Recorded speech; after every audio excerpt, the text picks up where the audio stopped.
Events in Budennovsк today remain the top theme of information broadcasts.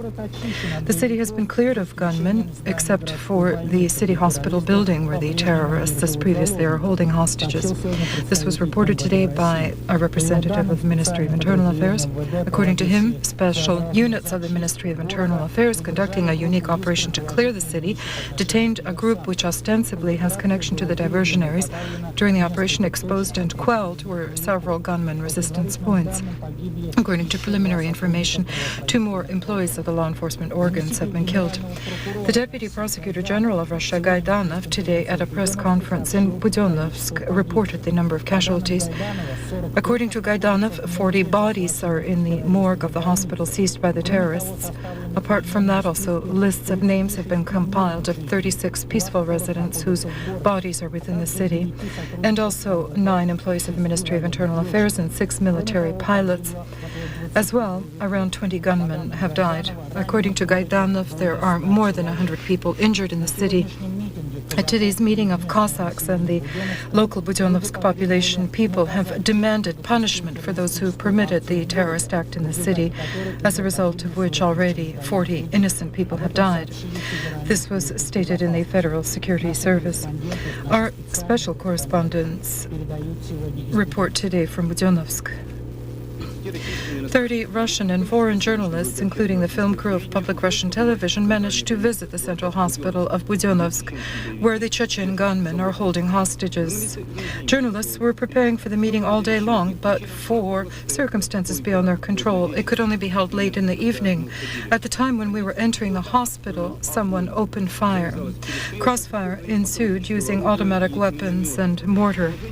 The situation in the hospital is depressing.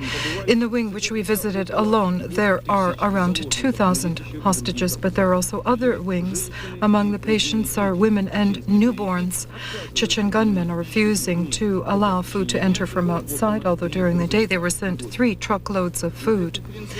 At the press conference, the leader of the group of Chechen gunmen who seized the hostages, the notorious Shamil Basayev, spoke, the former field commander of the Dudayev forces. He stated that their only and unyielding demand remains the complete withdrawal of federal forces from the territory of Chechnya. They categorically refuse to agree to any other conditions submitted by the dialogue sides, which includes their refusal to accept money. They're absolutely not intimidated by execution of their relatives or other Chechens. In the hospital, there are more than 80 gunmen. They are extremely well armed. They have automatic weapons, mortar launchers, and sniper rifles. When we were leaving the hospital, the hostages, with permission of the gunmen, gave us notes with words of farewell to their relatives. The situation changes hourly, but one thing is categorically clear. A storming cannot be permitted under any circumstances. It will result in unthinkable casualties, because such a terrorist act had no analogy in the entire course of human history.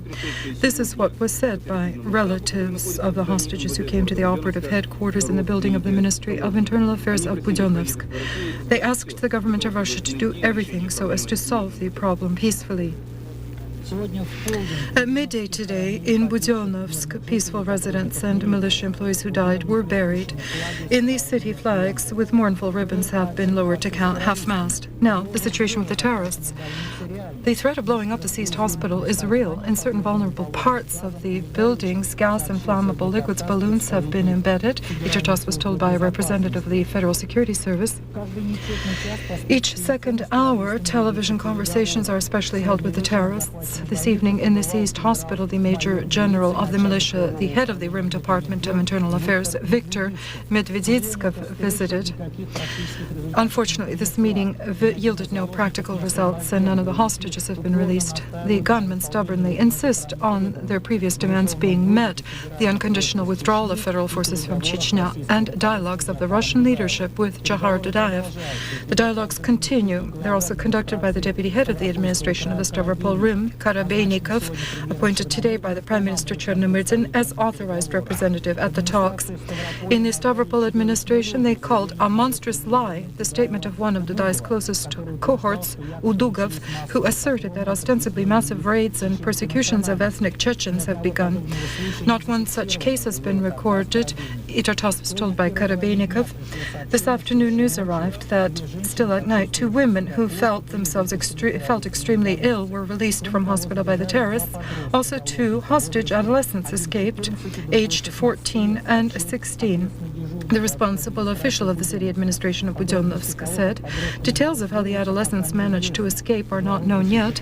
Barely getting outside the confines of the hospital, the fugitives immediately ran home. No one knows their names, and because of that, for now, the addresses cannot be established.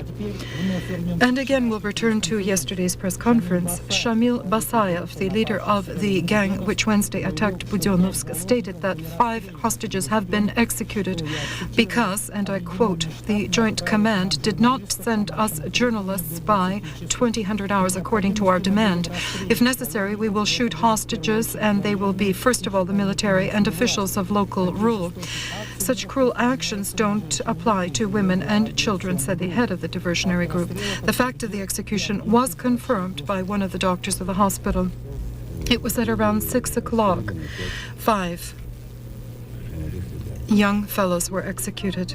Write the truth, we ask you. Andrei Nikolaevich, we received a tape today of a press conference of Shamil Basayev where he made a very serious statement. I offer it for your attention and the attention of the television viewers. We didn't plan to actually seize Budенnovsк. We had another mission. We wanted to reach Moscow and there fight a little bit and see how the Russian leadership would bomb Moscow. But the idea of our operation was completely foiled because of the hunger and thirst of the vehicle inspection posts. We simply didn't have enough money to pay that post. How would you comment on these words? Wherever they have passed through, kilometer after kilometer, meter after meter, everything will be investigated. And if, in our ranks, we find even one scoundrel, that will be the last day of his service. And evidently the justice system will recompense him with what he deserves, that employee. But I think that if such has actually happened, it's only an isolated case. I want to bring your attention to the fact that, namely, the vehicle inspection employees, with their own persons and bodies, covered the city and city department, gave an opportunity for employees of the militia to arm themselves quickly and receive the battle. I'd like to also remember people in such shirts as what I am wearing, who with their breasts defended the city and took the first blow. I would like that politicians and citizens of Russia would know that the militia employees in all points of Russia, wherever there are armed criminal manifestations, are prepared to rise to the defense of the population. In connection with events in Budенnovsк and the threats of terrorist acts, beginning from today, the Don Cossacks will oversee the maintenance of law and order together with organs of internal affairs. A decision was adopted at a joint meeting of the heads of the internal affairs of the district and the Ottomans. Also in the statement of the Council of Ottomans and Union of Cossacks armies in Russia and abroad, made on the tragedy in Budennovsk, it says that no unlawful actions or revenge against any persons of Chechen nationality will be committed by the Cossacks. Russian federal authorities are prepared to provide the Dudaev people who seized the peaceful residents of Budенnovsк hostage any security guarantees, provide aviation transportation for them, passports and cash, and let them go free. The only condition is that they preserve the hostages alive, said the official representative of the operative staff in Budennovsк, Andrei Chernenko. He especially emphasized for Itartas that as of today, the only version that we are considering regarding resolving the situation is a peaceful one. We just received a telegram marked urgent. In Budennovsк, the intensive efforts of the federal forces continue to resolve the hostage problem through dialogue with the terrorists. This was stated this evening by the Prime Minister of Russia, Viktor Chernomyrdin. The text of his statement was just distributed by the Department of Government Information. The meeting just ended, where they discussed means and ways of a most expeditious release of the hostages, Chernomyrdin said. This evening, the dialogues with the terrorists will be held held by the governor of the Stavropol Rim area, Kuznetsov. Specifically, he will give the terrorists a satellite communications telephone, which was demanded by the Dudayev forces, Itartas said. A dissonance resounded to the plans of the peaceful release of hostages from the Minister of Defense of Russia, Grachov. They understand very well that they have nowhere to retreat anymore. They won't surrender. Therefore, special measures and force is needed in order to, as soon as possible, liquidate these gangsters, or else hostage blood will be spilled. And I don't want these events to reflect on first of all, the disposition of our armed forces and internal forces, that they should not become hardened or enraged and begin punitive operations against the peaceful population. I categorically issued an order to not permit at least by the armed forces. And I wouldn't like the civilian population, and foremost the Cossacks, to manifest any revenge against Chechens, the peaceful Chechens, living not just in Chechnya but in other districts, rims, and populated points. If those people guilty of the tragedy in the Stavropol Rim truly want an end of war in Chechnya, then they must understand that after such a thing, peace will be far more difficult to establish than previously. This was stated by Sergei Kovalov before his flight to Budionnovsk. Terrorism, and especially hostage-taking, are the most terrible things that can be. As Sergei Kovalov feels, even if the main motive of the terrorists was a revenge for relatives' deaths, in the 20th century, evil is not paid for by evil, but produces new violence, which bears insurmountably greater potential evil. These things are only catalysts, and then explosions will follow. We must try to save people. After the arrival in Budionnovsk, the prominent human rights advocate Sergei Kovalov offered himself instead of the hostages to the terrorists. The tragedy in Budionnovsk has stirred up the Chechen diaspora in Moscow. Today, representatives of several cultural, social, political organizations of the Chechen diaspora in Moscow, at a meeting, adopted a joint statement condemning the sally of the Dudayev forces. This is an act not sanctioned by the government of the Chechen Republic. Leaders of several political and social and cultural organizations of the Chechen diaspora in Moscow, at a meeting, adopted a joint statement with a condemnation of the sally of the Dudayev forces.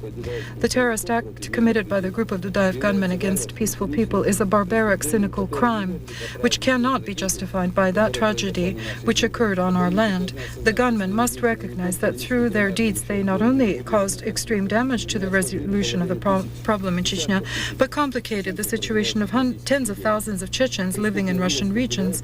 The criminal sally of the Dudayev forces in Budionnovsk has already led to an escalation of anti-Chechen nationalistic sentiments.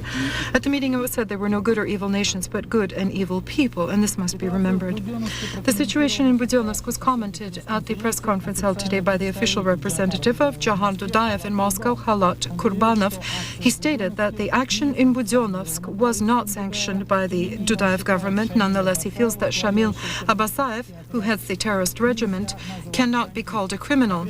At the press conference, it was also stated that all the officers of the high and middle ranks unquestioningly fulfill the will of Dudayev. Desperate moves, such as the one in Budionnovsk, are outside of Dudayev's authority, and therefore such situations could arise in the near future in any regions of Russia and in Moscow.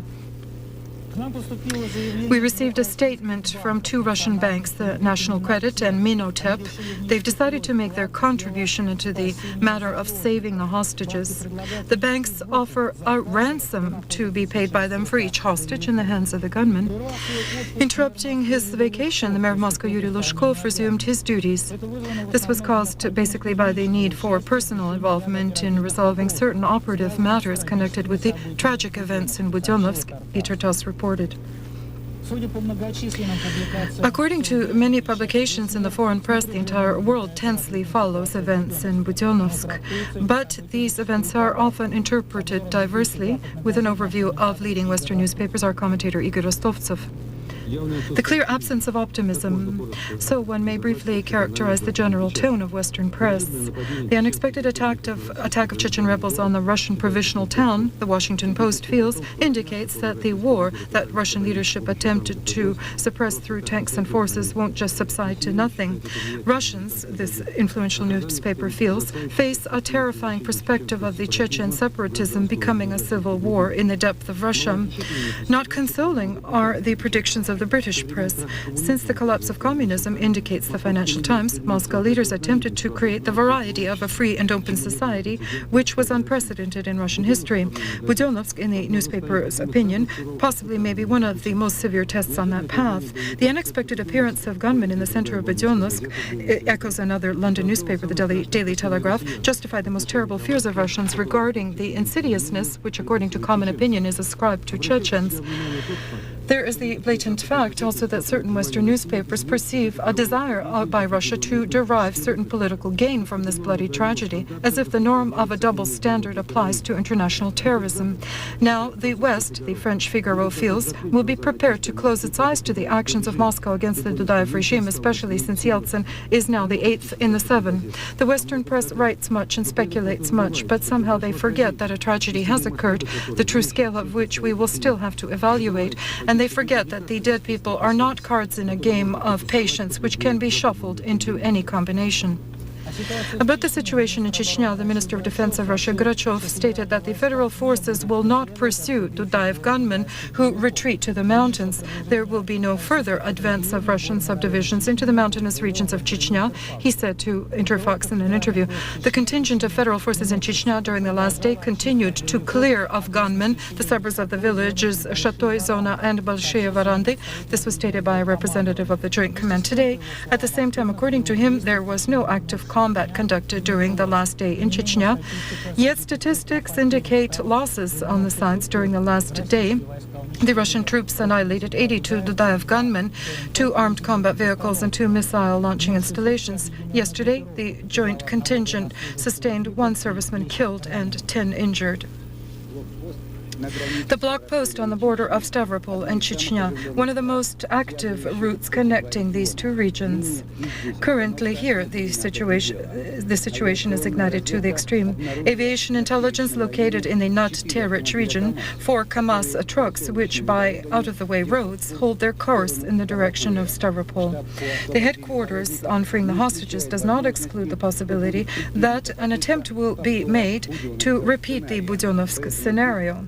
Therefore, here, increased measures have been adopted in the event of an attack to deflect it and not permit the gunmen on the territory of the Rim. We are prepared. Our personnel are all here to inspect vehicles. We greet each vehicle in advance and act extremely cautiously so as not to harm our people and not to allow passage, of course.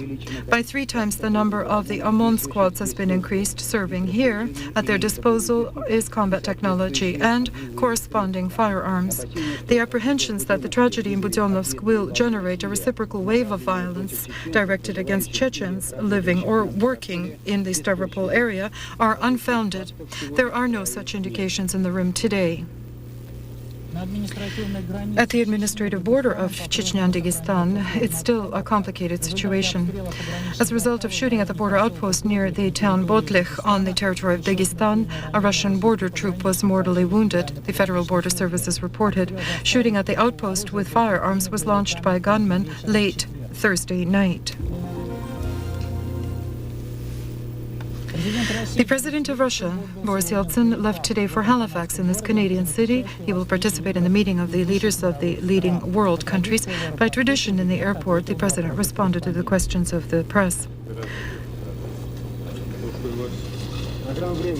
Along the program time, Boris Nikolaevich, will the tragedy in Budенnovsк reflect on the progress of discussions in Halifax?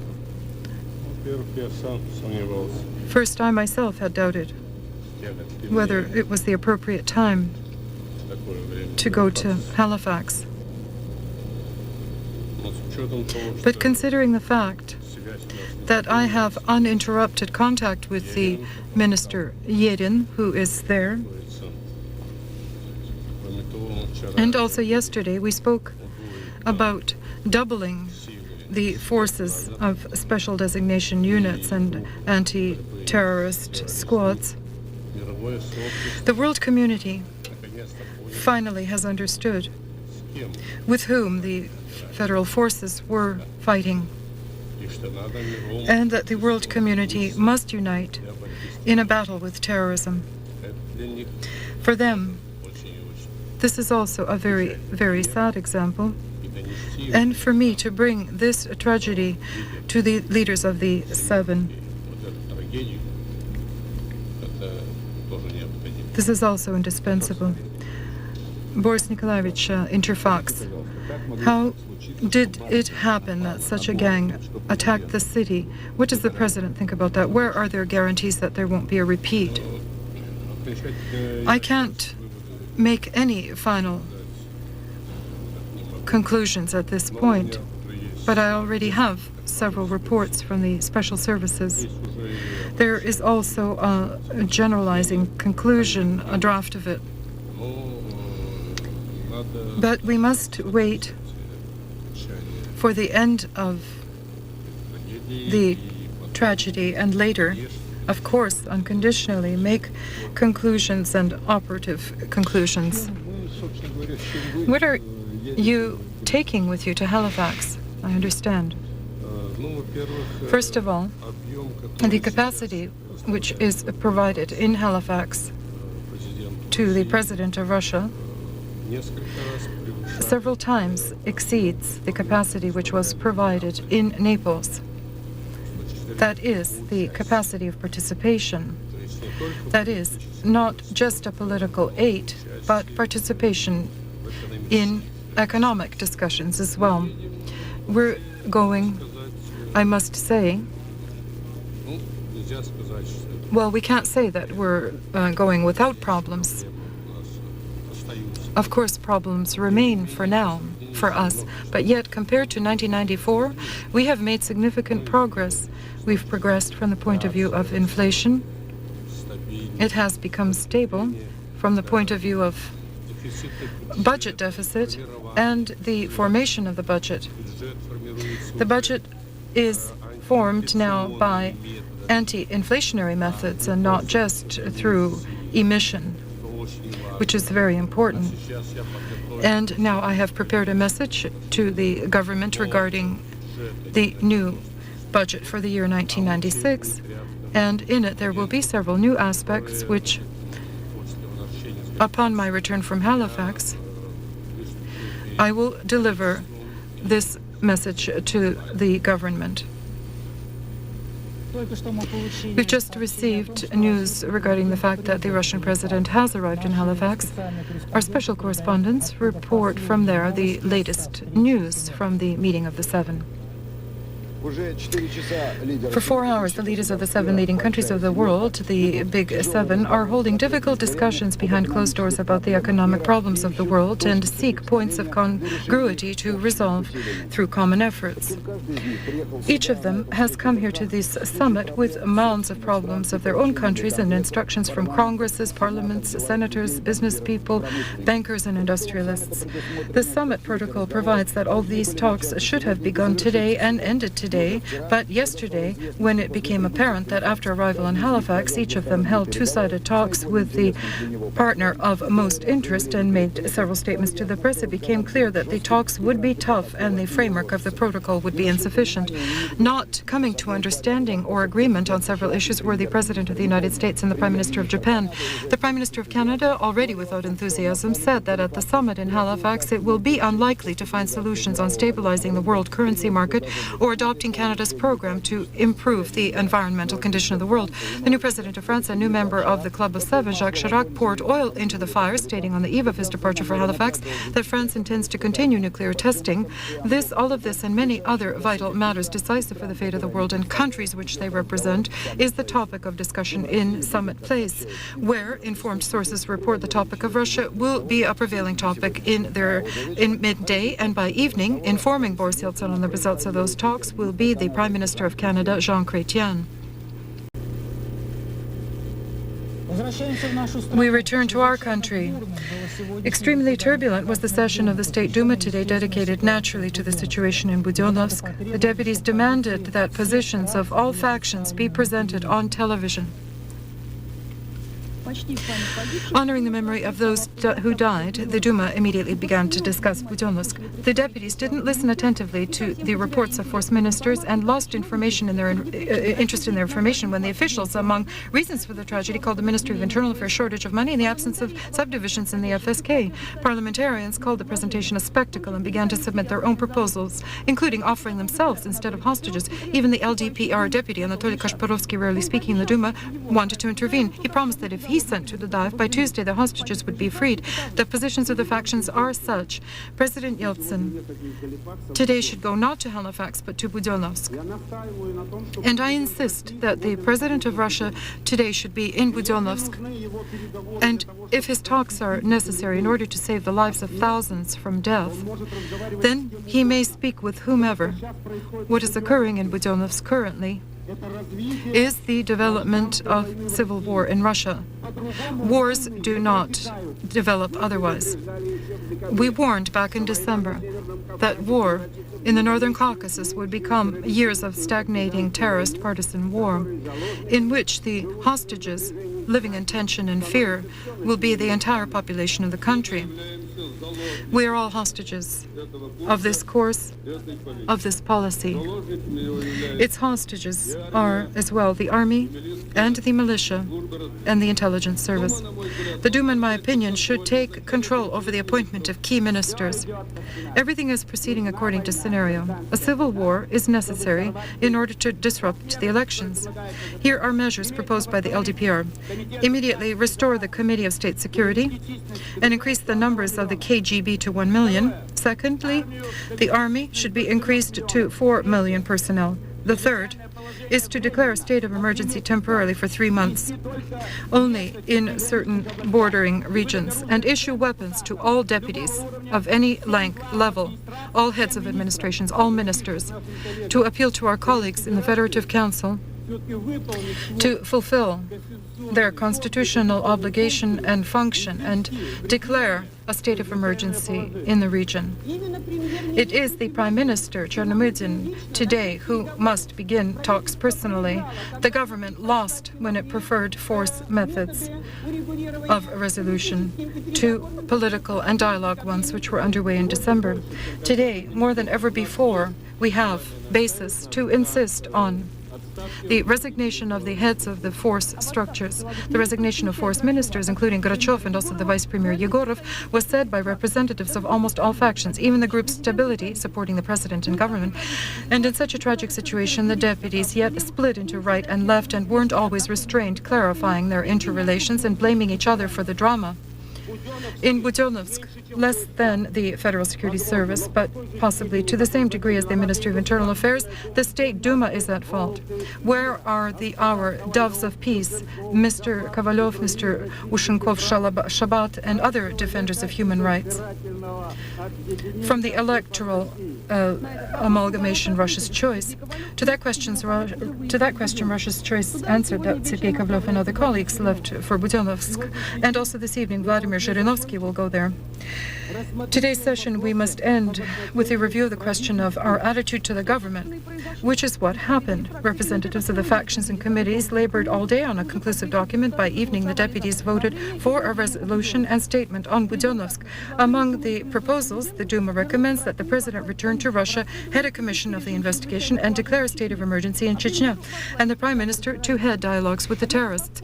However, two contentious points of the document the deputies voted on separately. The proposal did not pass to start the procedure of dismissing the president from his post, but the second question was supported by the Duma. To consider tragic events which occurred in Budionnovsk of the Stavropol-Rim area, one more basis for a review by the State Duma of the Federal Assembly of a proposal to express non-confidence vote in the government of Russia. Signatures for non-confidence in the government were gathered by deputies long ago, and despite today's resolution, it was decided the Duma will review this issue next week. Today's session of the Federative Council did not take place because of an absence of quorum. The Deputy Chairman, Viktorov, stated that the session of the Chamber will continue the 4th of July. We'll note that such interruptions of the last day of the session, because of an absence of quorum, have occurred several times. Today, while all of our attention is glued to events in Budennovsк, the political pre-election activity, however, does not subside.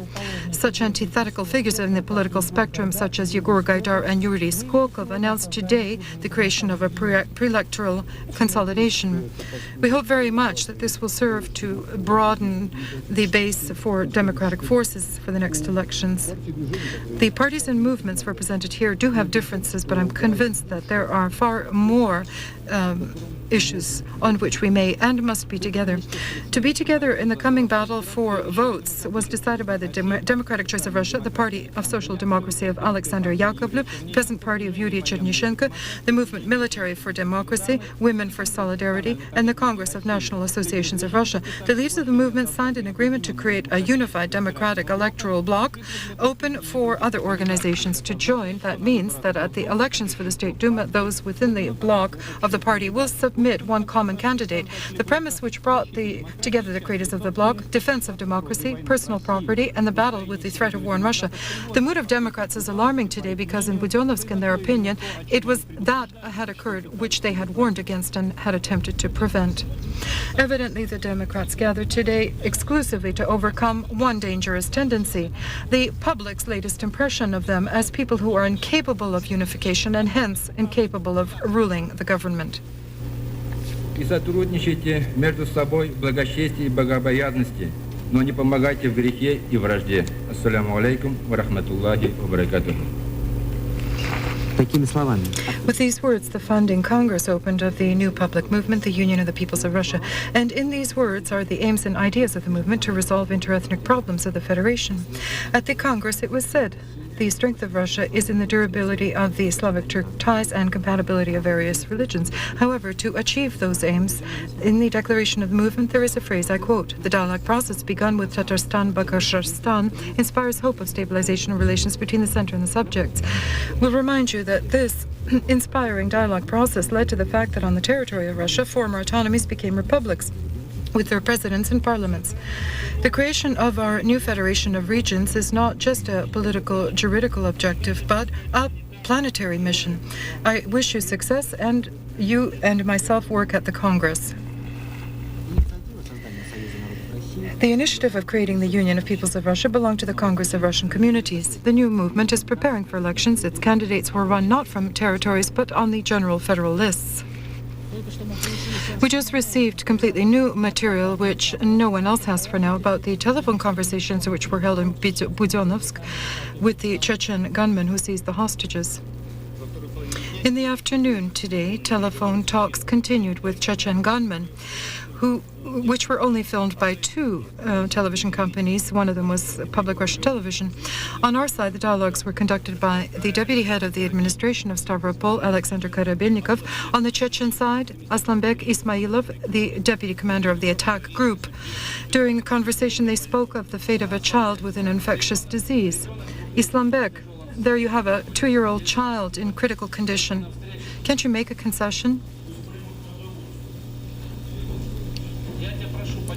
I ask you to please support and let's get that child out of there.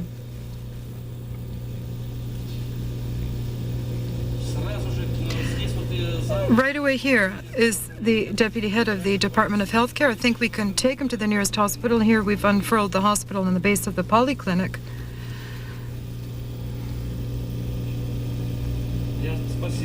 Okay, thanks, Aslanbek. Everything was conveyed to the government.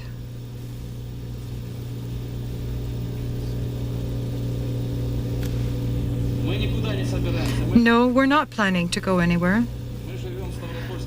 We live in the Stavropol Rim together with Chechens. And we sit at the table with them with bread and salt, etc. And that's what I said.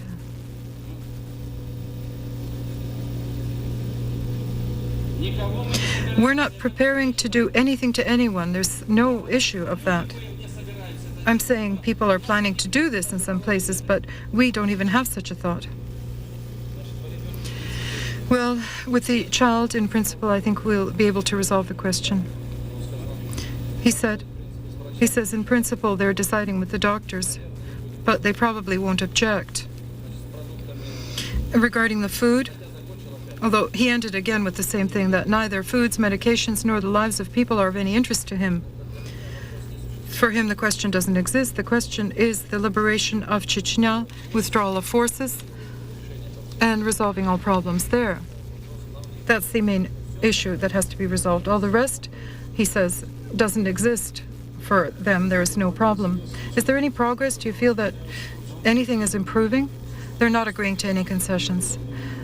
They respond to all our proposals with rejection.